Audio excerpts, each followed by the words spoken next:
ലോകം മുഴുവൻ അവസാനം നിശബ്ദമാകുമ്പോൾ നിങ്ങളുടെ മനസ്സ് ഉറങ്ങുകയല്ല ചെയ്യുന്നത്, അത് ഉണരുകയാണ്. അടച്ചുതീർക്കാത്ത ടാബുകൾ പോലെ ചിന്തകൾ വരിവരിയായി വരുന്നു.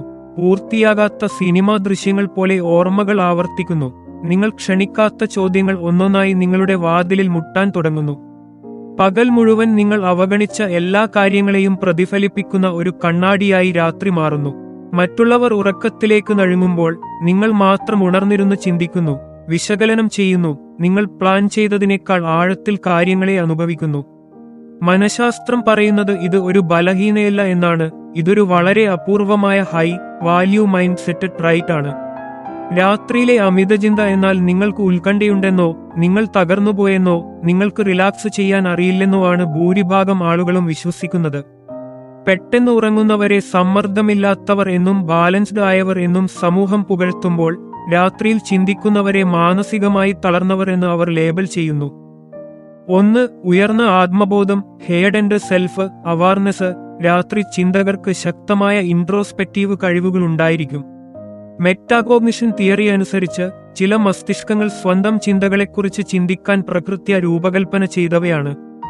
മൂടൽമഞ്ഞ് നീങ്ങുമ്പോൾ മാത്രം തെളിയുന്ന ഒരു ലൈറ്റ് ഹൗസ് പോലെയാണത്.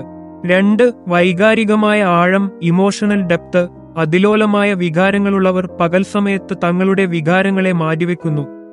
രാത്രിയിൽ ആ നിയന്ത്രണങ്ങൾ ഇല്ലാതാകുമ്പോൾ അവർ കാര്യങ്ങളെ പൂർണ്ണമായി അനുഭവിക്കുന്നു. ഇതിനർത്ഥം നിങ്ങൾ ദുർബലരാണെന്നല്ല, മറിച്ച് നിങ്ങളെല്ലാം ആഴത്തിൽ തൊട്ടറിയുന്നു എന്നാണ്. 3. Future oriented thinking. High future oriented thinking. ഭാവിയിലെ സാഹചര്യങ്ങൾ മുൻകൂട്ടി കണ്ട് അതിനായി തയ്യാറെടുക്കാൻ മസ്തിഷ്കം ശ്രമിക്കുന്നതാണ് ഇതിന് കാരണം.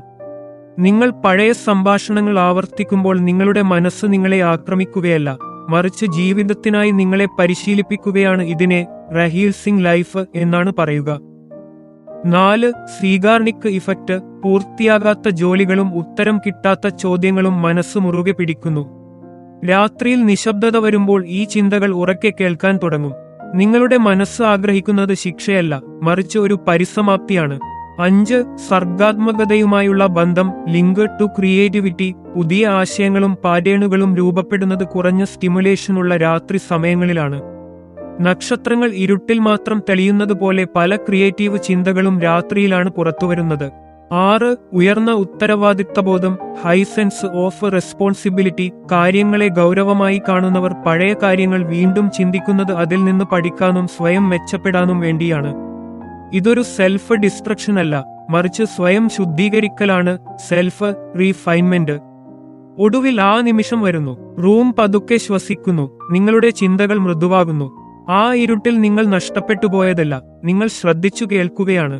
ഓരോ ചിന്തയും നിങ്ങളെ മുക്കിക്കൊല്ലാനുള്ള തരംഗങ്ങളല്ല, മറിച്ച് നിങ്ങൾ ആരായി മാറണമെന്ന് തീരുമാനിക്കുന്ന തിരമാലകളാണ്.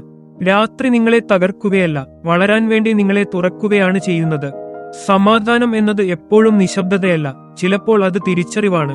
അതുകൊണ്ട് ലോകം ഉറങ്ങുമ്പോൾ നിങ്ങളുടെ മനസ്സ് ഉണരുന്നുണ്ടെങ്കിൽ ഓർക്കുക, നിങ്ങൾ വിശ്രമിക്കുന്നതിൽ പരാജയപ്പെട്ടതല്ല, നിങ്ങൾ ജീവിതത്തെ പ്രോസസ്സ് ചെയ്യുകയാണ്. നിങ്ങൾക്ക് ഇത് റിലേറ്റ് ചെയ്യാൻ പറ്റുന്നുണ്ടെങ്കിൽ ഐ റിലേറ്റ് എന്ന് കമന്റ് ചെയ്യുക. ഇതിൽ ഏത് ഗുണമാണ് നിങ്ങളെ ഏറ്റവും കൂടുതൽ സ്പർശിച്ചത്? ഇതുപോലുള്ള സൈക്കോളജി വീഡിയോകൾക്കായി സബ്സ്ക്രൈബ് ചെയ്ത് ബെൽ ഐക്കൺ ഓൺ ചെയ്യുക.